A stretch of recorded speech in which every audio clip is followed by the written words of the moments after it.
Alors, donc, on va expliquer le problème numéro 1 de la fiche problème additif et soustractif. Des billes trop lourdes pour la poche d'Hugo.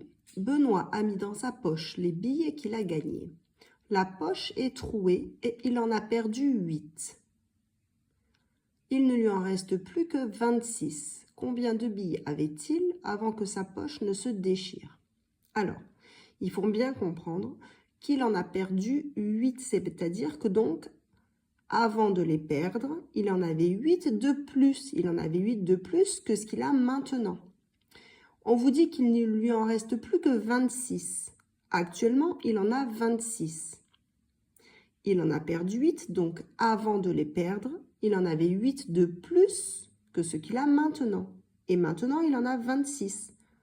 Donc, on se demande d'abord combien il en avait avant. Est-ce qu'il en avait plus que 26 ou moins que 26?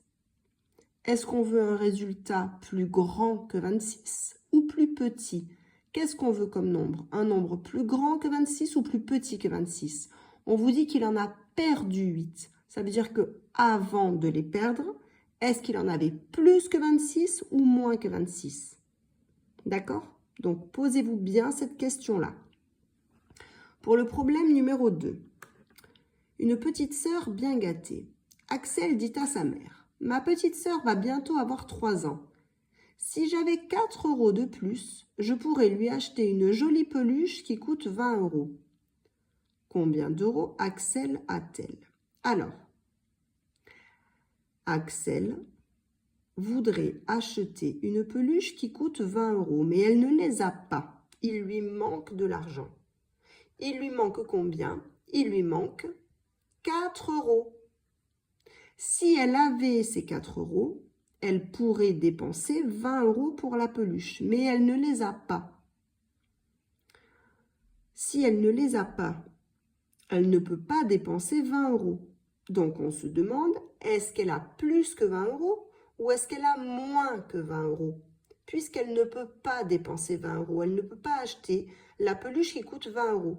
C'est qu'elle ne les a pas, donc c'est qu'elle a moins que 20 €.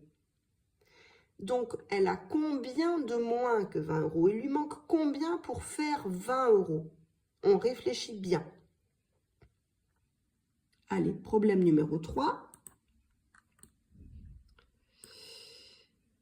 On peut admirer Paris du haut de la tour Montparnasse qui mesure 208 mètres. Elle mesure 123 mètres de plus que la tour Eiffel. Combien mesure la tour Eiffel? Alors, la tour Montparnasse mesure 208 mètres. Elle mesure 123 mètres de plus que la tour Eiffel. Ça veut donc dire que la tour Montparnasse est plus grande que la tour Eiffel. Donc la tour Montparnasse, elle a la hauteur maximale. C'est le nombre le plus grand que l'on a, que l'on veut. On ne veut pas, on ne cherche pas un nombre plus grand que 208. 208 mètres, c'est la taille de la tour Montparnasse. Et ce que l'on vous dit, c'est que la tour Eiffel mesure moins que la tour Montparnasse, puisque la tour Montparnasse mesure 123 mètres de plus que la tour Eiffel. Donc, la tour Eiffel est plus petite que la tour Montparnasse. Donc, on se demande, est-ce qu'on cherche un nombre plus grand que les 208, c'est-à-dire la hauteur de la tour Montparnasse, ou bien est-ce qu'on cherche un nombre qui est plus petit que 208? On se demande bien, on se pose bien cette question. On se demande si on doit obtenir un résultat avec un nombre plus grand que 208 mètres ou bien plus petit que 208 mètres.